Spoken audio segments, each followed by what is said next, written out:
Thanks for rubbing that in. Anyhow, Ron, you want to start off with the information about Black Cat software? Well, in a minute. Okay. First, I want to talk about the CARES Act. Okay. Some confusion is who's eligible for it, and if we're eligible for it, and what's it used for. And just as this 10 minutes ago, Cassie's been on the phone with the State Department of Transportation trying to get some answers. We're eligible for how much? 405,000. We're eligible, Columbia County, for $405,000. Okay, which is new to us. I'll let Cassie turn it over. I'll turn it over to Cassie, and she can tell you what we've kind of found out and where we are in flux with this. Or are we eligible for this? We had thought originally it was just for personnel costs and stuff like that, which we don't have, but that might be different. So, can you see Cassie? Yep. To know if we're eligible or not, they're meeting today. A New York State DOT consultant from a CPA firm and our DOT group are meeting today for our county to see. They're reviewing our contract with Johnson to see if we are eligible for anything. Just because you're reimbursable for employees and drivers, we don't pay for. So that's it for now. We're trying to get some money. So it's in flux right now, and I think the state's also in flux too, as themselves don't know what's eligible or not. But we'll stay on top of that. Black Cat software. Okay, we just found out 2 weeks ago that we're supposed to be completing a transportation department report. It's only 154 pages long, bigger than the AUD. Okay, it doesn't have to be done every year. I think it's every 3 years. Yeah. And we've kind of missed all the webinars on it because all the emails were going to Ken Flood on the webinar. So Cassie and I had a good conversation with one of the lead people 2 weeks ago who sent us all the information, trying to link us up. It's a lengthy document, okay, and it's going to be a little time consuming to fill it out and go through it and change a lot of stuff that was originally inputted by Ken, I guess 3 years ago. A lot of it wasn't correctly done either. So we just have to find time to get to it. It's tough right now during budget time to do it, but that's a big document to complete. When was this supposed to be done, Ron? Well, they gave us a deadline of September 30th. I don't know if that is normal, but they said they could even extend it for us until October or November if we needed. Okay. It's more an audit. It's not a report. It's an audit that happens every 3 years for the county. Is this what you were talking about the other day, Ron, about being audited? Yes. Okay. Yep.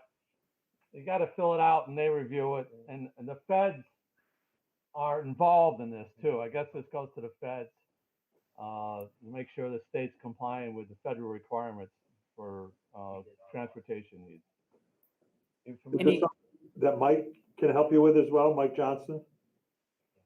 This, I may know a DOT. I may know a DOT guy that can help us with this. I will ask him. He did the last 2 audits for me of ours, but he would know. And I would think if he couldn't do it, he would know who to put in contact with you to help. So I'll call them. Is the Black Cat software that's the technology used to fill out the audit? And it's free. It's just like we just have to know how to use it and do the work. Correct. Okay. Yeah, and that's what the webinar was about. Of, the changes they made to an update, how to complete it, how to fill it out. It seems to be a pretty good software. It's labor intensive. It's like filling out an AUD. Okay, it's not even more than an AUD for it. Another thing I want to talk about, bring up to date, is federal monies. Okay, where it is and whether we're eligible for it. And I think we're entitled to about $156,000 of federal money. It's got nothing to do with the CARES Act. All right, this is federal money. So Cassie's been on the phone with DOT people, and she can bring you up to date.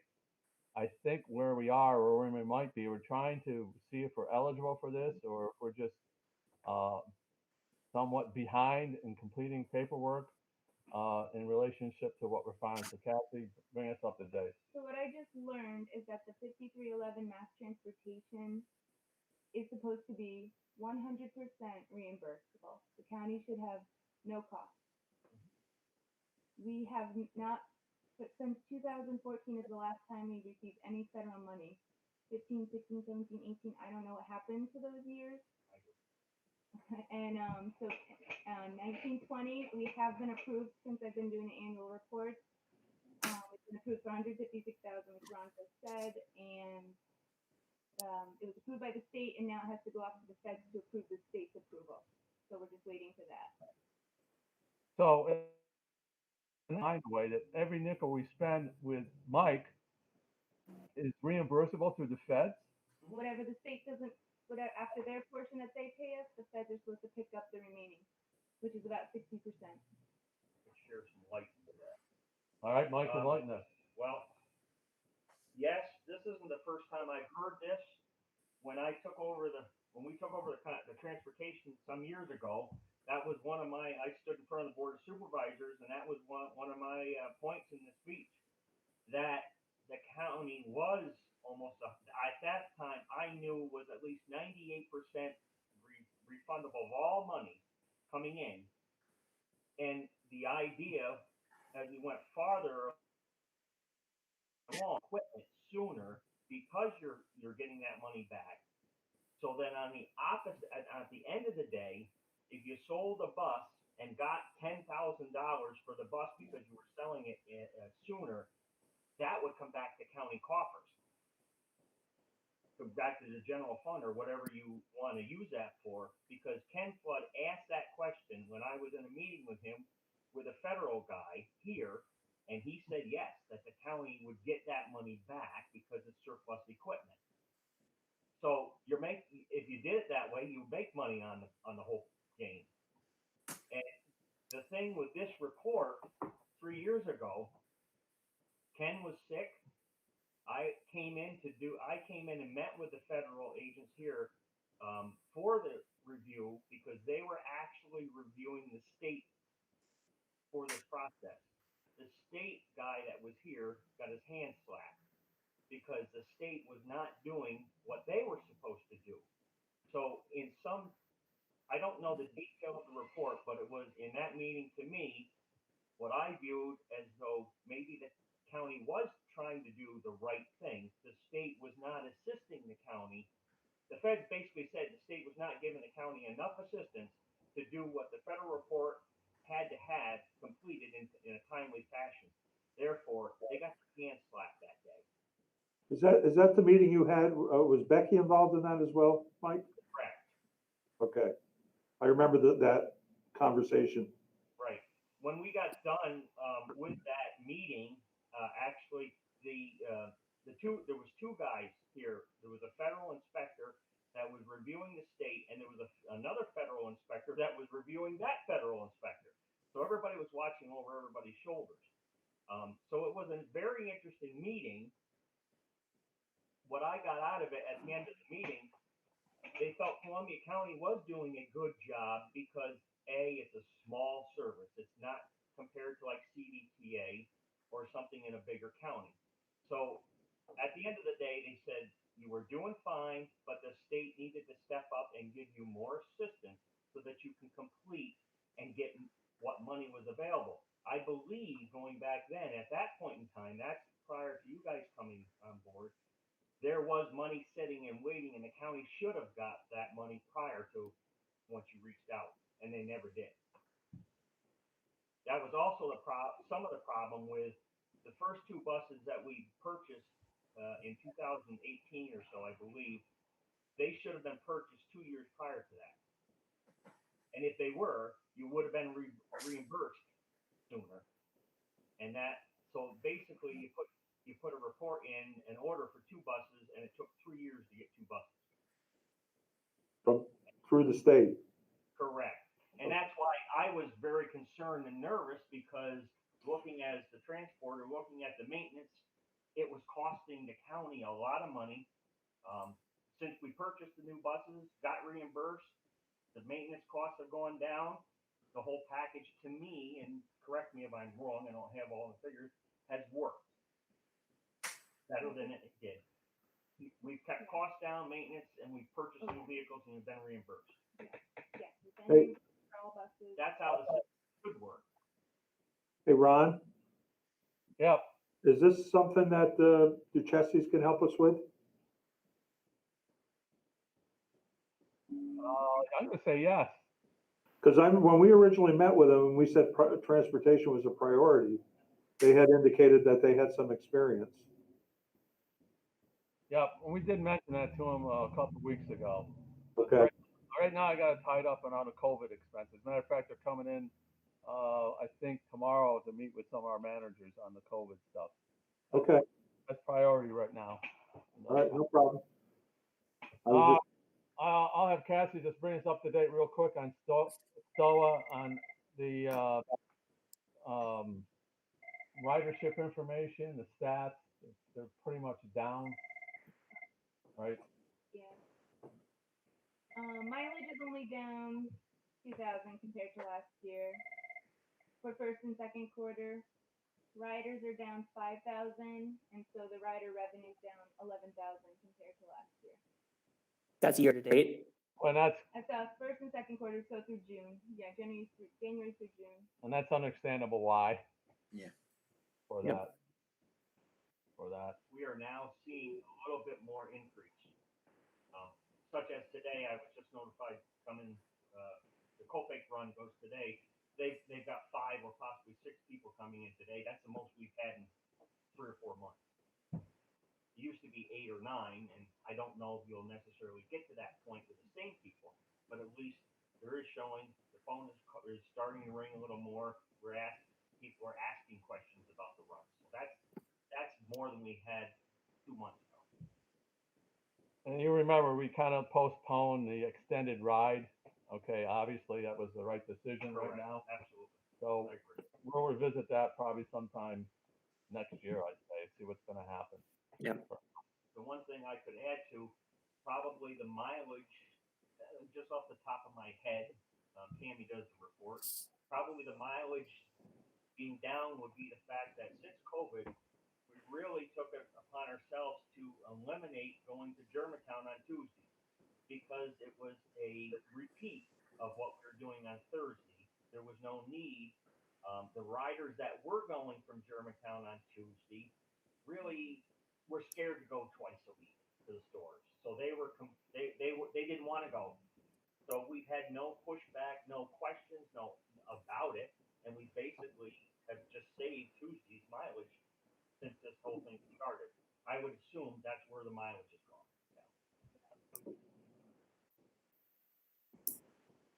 All right. Any questions on Mike on status, where we are, ridership? Hey, Mike, do you wanna just mention a little bit what we talked about last night? The idea we talked about? Yes, okay. I had an opportunity to have a conversation with PJ last night. This kind of stuck in my mind. We talked about it prior to this at one point in time. Hear me out on this. I would like to put the idea out to you guys to consider getting a hold of Steve McLaughlin in Rensselaer County and seeing if you can get a plan worked out with him to ship people, workers, for the Amazon plan. Here's my theory, which you probably think about this. If we have some of the workforce, I would never want to take them out of Columbia County, but if we can put them on the bus and take them there and bring them back, they're still going to spend their money in Columbia County. Yeah. And it's the only major avenue right now where it would increase ridership. Now, I don't know how that would work going forward. the one thing that I thought out of the box here is if something could be worked out, maybe one of the routes could be along with the state and get approval. You'd have to do some phone calls. Maybe that could be changed a little bit to coincide with getting people to that plan. Again, I haven't thought it through 100%. I don't know any of the background of it. I just, Don't you think CDDA is thinking the same thing? but they're coming from the other way. Yeah. They're still gonna bus them. They'll be Correct. busing them in from Albany and Exactly. Rensselaer County. and So Troy, we should from take Troy. advantage of that if we can. We, if I could, we tried something very similar, busing individuals over to CERTA when it first opened up. Yeah.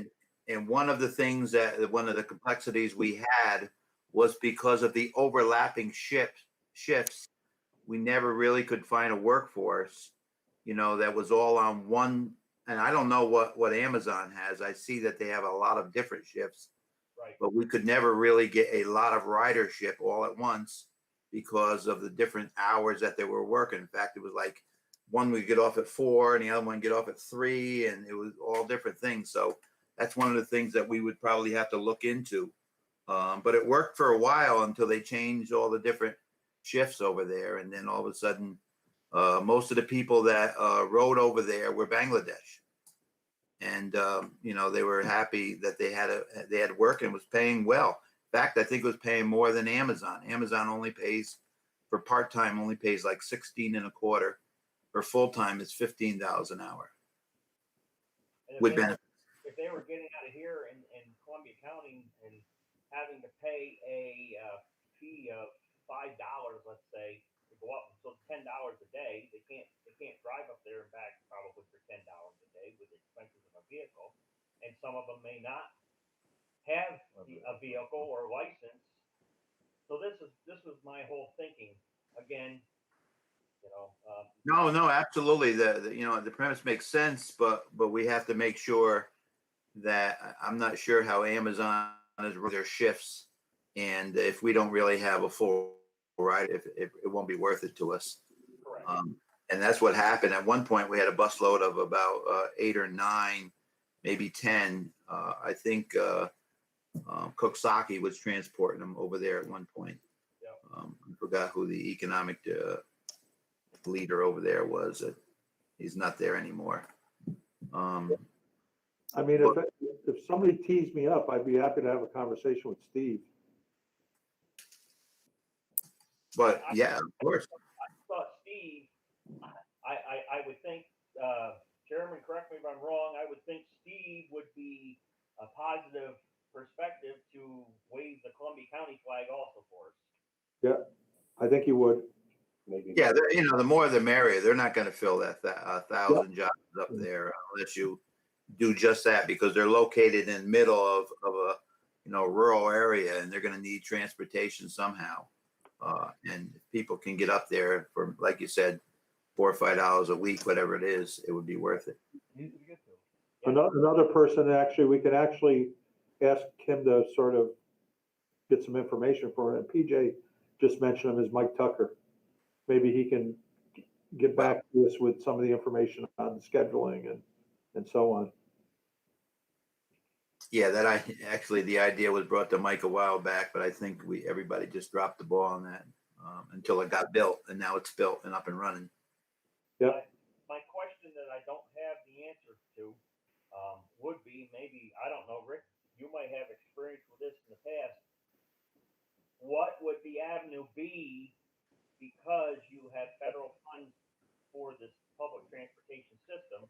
Is it just something that you can get permission from them to expand, or is it something that you can't do? That would have to be. Yeah, I'm not sure of that. Yeah, that's a good point. Well, I think we have this 5311 strategic plan that I think needs to get updated anyway. So I don't know about the timeline, but I'm not sure, is it an annual thing that we submit every year? So could we just submit this will take us a little bit to set up anyway. So I don't know when the next time we're submitting our plan is. Well, that was on my list, Mike, to talk about today, is updating the plan, which hasn't been updated in 10 years, Right. okay? Probably since our inception of it. It's just finding the time to do that. And, now's not a good time, I know, for me with budget. And so it's on the burner, but I just don't know which one right now, Mike. Updating that plan. I want to talk about Code Red. since Be- it dropped Before you, off. Ron, before you go 1 minute, Chairman, I think it would be a good idea if you reached out to Mike Tucker today so he could start that conversation. Yep. I will do that. All right, thank you. As you know, we dropped Code Red and went to New York Alert, and I'm going to turn it over to Marissa with Rob Lopez and Marissa. We do? Yeah, I mean, Supervisors Committee, he reached out to me originally and we've been talking about it a little. Just in how the transition was going to occur. I think at this point, Rob had spoken to NY Alert and they have a system set up to allow people to enroll into our public transportation notifications. Yeah, so I know Supervisor Committee, I was on vacation, so I didn't answer very promptly.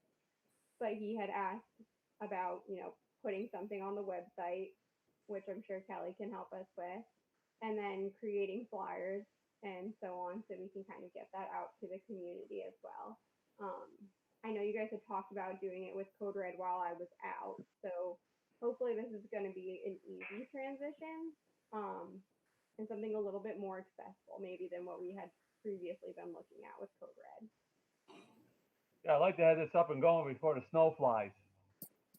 You know?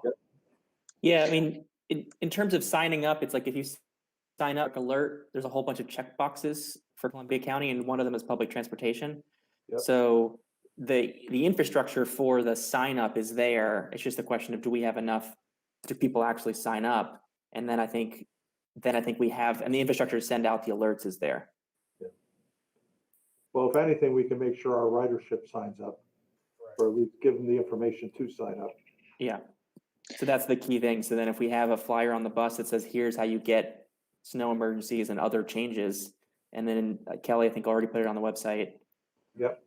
Yeah, there And is a then- link on, Mike Chimides asked me this morning to put a link on. Thanks, Mike, for reminding me on the transportation part. It's been on the main website, Columbia County website, with a link of how to sign up. But Mike reminded me to put it under transportation, which is perfect. So it's there now. If anybody wants anything different, just let me know. And then I mean, assuming that we're really talking about snow emergencies and not other changes, it's the question of, do we have the procedure that either Mike or Rick knows to talk to Rob Lopez about this, like how do we figure that out, that it's like whatever, 5 a.m. and we need to send out something about a snow emergency? Who's making that call, and does Rob need to do it? How do we contact him? I'll be glad to wake anybody up. Usually, Mike, No, thank you.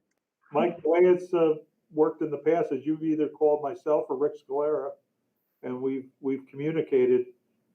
Am I correct? Sure, I'm fine as long as I have someone to contact. Yep. Somebody has to be contacted or give me the opportunity to do something remote. I don't know, but someone has to be contacted. I don't do something without someone in charge knowing what we're doing. I know you've contacted Rick, and Rick's contacted me, or vice versa. So, I mean, Never was vice versa. yeah.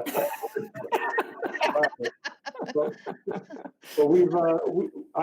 I think we've had an open line of communication regarding whether the buses are gonna run or not run, and Mike has always asked the question, Yeah. So. So I think we just need to add Rob Lopez into that loop, or whoever Yeah, would send out the right. alerts. Yep. I agree. So Mike Johnston's gonna talk to Rick Scalera, and then Rick and the chairman will talk, and then someone will notify Rob. Is that how it's gonna go Yes. Yeah, at this point? Okay. I'll take any calls after 7 a.m. and Rick's got all the calls before. Yeah. And then presumably we could use this for other, there's a bus accident and there's some other change in the route. We also could Yep. use it for that kind of stuff too. Yeah. And it's free. Yeah, as long as as long as everybody signed up. That's the key. We got to get everybody signed up. Yeah, more resources. Don't buy it, we buy it, we do. Yeah, you need it. Definitely. People use them? A little bit. Well, they're there. Everybody has their own, Yeah, but at least it makes it look. yeah. One more thing we've done. We ought to bring Rob into the meeting or have a meeting, whether it's Zoom or whether we can shoot over to the office over there, have a social distance meeting. But so everybody's sitting in the same room, then we're on the same page.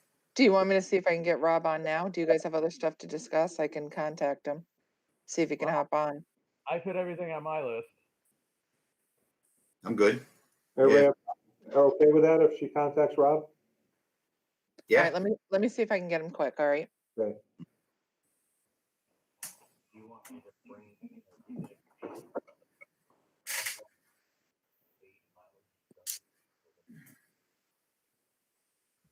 While we're waiting for that, just general information before I came in. I just want to give you, so you all have an idea on the age of the buses, the mileage, and where we're at with them. C3, the 2017, it has 63,000 miles on it. C4, the 2019, has 55,000. This is the bulk average mileage. C5, that's the small one. That's a 2019. It has 24,000 miles. C6, the last new one we purchased was a 2019. That has 31,000 miles. Is that the one from Brown? That's one Yes. from Brown. Yeah. C11, the oldest we had is a 2016 and has miles on it. Yeah. It is in decent shape. Last year, you gave me permission and we spent probably $5,000 on it, and I went through it from top to bottom. So maintenance wise, it's in good shape. It's a great backup. It's a spare and it does well. However, I would anticipate that would be fine. The other thing that before COVID, I was attempting to find this out, and honestly, I just dropped the ball on it. The buses that we purchased, although are new, they're running out of warranty. Like you buy your car, you only have so many miles, 36,000 miles, 3-year warranty or whatever. Well, of course, the buses, because of the mileage, they run. I wanted to attempt to contact Ford and see and get estimates so we had them. If it's something, and this would be a good point for you to contact to find out if it can be reimbursed, if the county purchased an extended warranty on these. Because the new buses that we have now, the Fords, that look, if you're looking at them, they have a truck body, like a pickup truck body on them. If there is a major repair to the engine, they have to actually take the cab off the chassis. So that is a tremendous amount of work and, of course, major expense. Can happen anytime. So I'm just trying to find out. I'd like to find out some information if it's something that would be worth our while or not. I hate actually get into these and get 100,000 miles on them without a good warranty, and all of a sudden an engine drops a valve and you got to put an engine in it, which are going to be $18,000, and we've been down that path before, where we had a bus, I think 2 buses that were over 10 years old, and the county wound up spending $18,000 a piece to put engines in. Yeah. And that's great, but the bodies fall off before the engine goes bad. So I just don't think it's a wise thing to do as these buses get older. So I will attempt to find out some of that information, get it to you. Find out, get it to me, Mike, And see what and happens. let's see what happens. Right. It probably will be worth it in the long run. And we do have $209,000 of just capital grant money to use by the end of 2022. So if you want to order a bus to replace C11, has the most mileage. That's the only- Considering it takes so long, we should maybe get on that starting next year. Now, the only question I have there, which would have to be verified, is that the state or Fed had an issue which was giving you permission to surplus it if it's not 10 years old. Mileage too, and I don't know what that mileage used to be like 210,000 miles. So I don't know where that fits into that plan, but that's you got to confirm that. Did we see cars? We did not this year because they didn't come out because of COVID. Oh, I would have liked to, but they may come again. To undercoat the buses in general, it's going to be about $200 a bus. oh, you gotta do it. That's cheap. So Ron and I had talked about that. I was encouraged to do that. They do it right at my shop. Yeah. So that helps.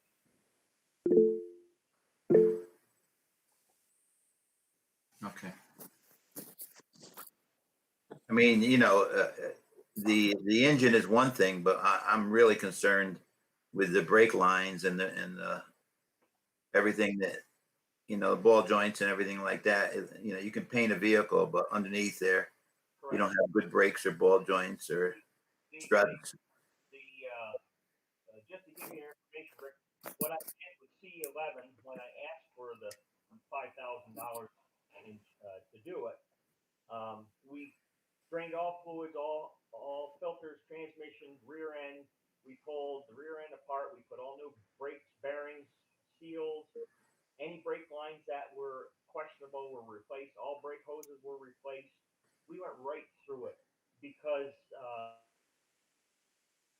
that really was the justification. These buses, to me, make the statement are a camper on wheels. I mean, all of a sudden they're great, and you go to wash them, and at one point you'll see a hole through the size of a quarter, because they're galvanized, and inside there have deteriorated over the wheel well, something pierced. The minute that happens, you're going right downhill from there. So to keep them undercoated, to keep them clean, is a big plus to extend the life of the vehicle. Absolutely. Okay. Kelly, Rob didn't answer, right? Oh, she's on mute. Yeah, she said no, no. I tried twice, and I also sent him an email asking if he could join in, but he hasn't responded to either, so. Well, we could pick a day and all meet down there. I think that would be the easiest way to do it. Bring our masks.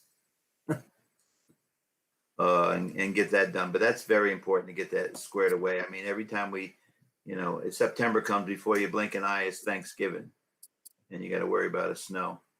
Yep. Do you want to pick another date for a meeting, and then we'll invite him to that? Sure. This is already September, so. Yeah, I know. Do you want to do another one this month, or? Why don't we try to do a meet with him independent of an actual meeting, just so we can get that squared away. Who do you want part of that? Well,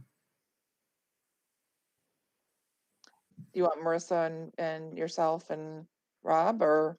yeah, I mean, everybody, PJ, I don't think we don't need you. Oh, poor PJ. Chairman, you want to be there? I don't need to. Okay. I trust you. There's your answer right there. Okay.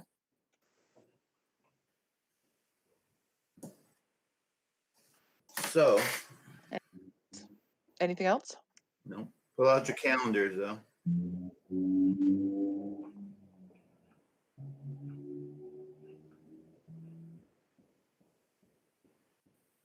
Just between you, Marissa, and Rob Lopez, basically. Is that what you're doing? Mike. And Mike Chimides? Okay. Yeah, Mike Chimides and Mike Johnson. Okay. I really don't need to be there. Mike, he doesn't need to be there. No, well, I mean, okay, if you're not gonna be there, then you gotta remember that you are the one that's gonna be giving us the information, how the roads are. And, suggest if it's a good idea or a bad idea. To put the bus. So if you don't need to be there, just remember that's your responsibility. No problem, Chairman. He's calling you at 4 a.m, Rick, so that from there, it's up to you. I have absolutely no problem with that. At least with the lights on so you can find the If you called me today at 4, I would ask you what took you so long. It was pretty rainy. I don't know. Maybe we should have canceled. All right, so I'll check with Rob Lopez what his schedule looks like, and I'll get back to the other three, meaning you, Marissa, and Mike Chimides, and see what works. Okay. Okay? Yeah. And you want to do it here at 4:01, not virtual? Yeah, 401. Okay. Is that okay with you, Mike? Yep. All right. He tested negative, so he's good. Yeah. I don't know about the rest of you though. That's right. Twice I did it. Okay. Anything else? Unclear. Make a motion. Well, you don't need a motion. We're Yeah, we do. It's an actual Okay. meeting. I'll make a motion to adjourn. I'll second. All right. All in favor? Aye. Aye. That was good. I'll support that motion. All right. We're done. Thank you. We're good to go then?